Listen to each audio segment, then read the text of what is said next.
When I was a third-year medical student, I was doing OB-GYN rotations, and we were at a high-risk facility in Norfolk, Virginia. And so we got the worst of the worst. My whole time, in my 2 months of OB-GYN rotations, I saw one family. Everyone else was single mothers or drug addicts or what have you. One night, a 15-year-old girl comes in labor. And it turns out she was not willing to have her baby. And so she had taken a significant amount of crack cocaine because she had heard that that would cause you to go into premature labor. And she did. The baby was born. And I'm sorry, this is difficult to remember. They had the baby being examined by the neonatologists, and just very small, very light, and breathing heavily, and obviously on the verge of death. And I asked what the situation was. I knew about the baby before I knew about the mother. And so I asked what the situation was. They told me. I went to see the mother, and I walked in the mother's room to ask her what had happened, because they didn't tell me all the details. And I walked in, and I saw her texting, and not a single care in the world, laughing, texting. And I asked her, what's going on? Are you concerned? Is this the right room? Is this the right baby? And she would not refer to the baby as her. She would refer to her as it. It was just something that didn't matter.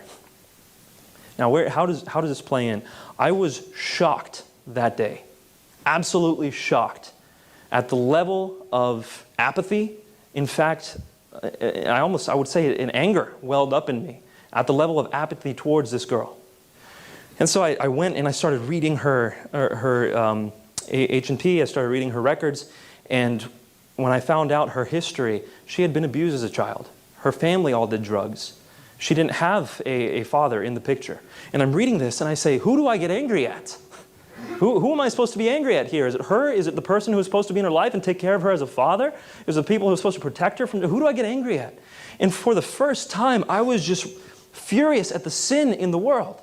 And yet, all of a sudden, I had this desire to care for this girl.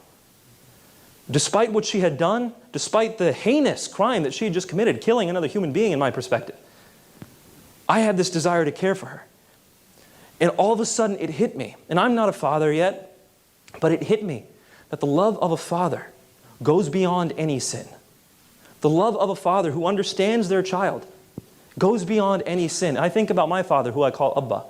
If I sin against Abba, it doesn't matter what I do. It doesn't matter what I do. He would still love me. Now, the gospel message is that God is more loving than any human being we can imagine. If my father would forgive me no matter what, by definition, God has to be more loving than that.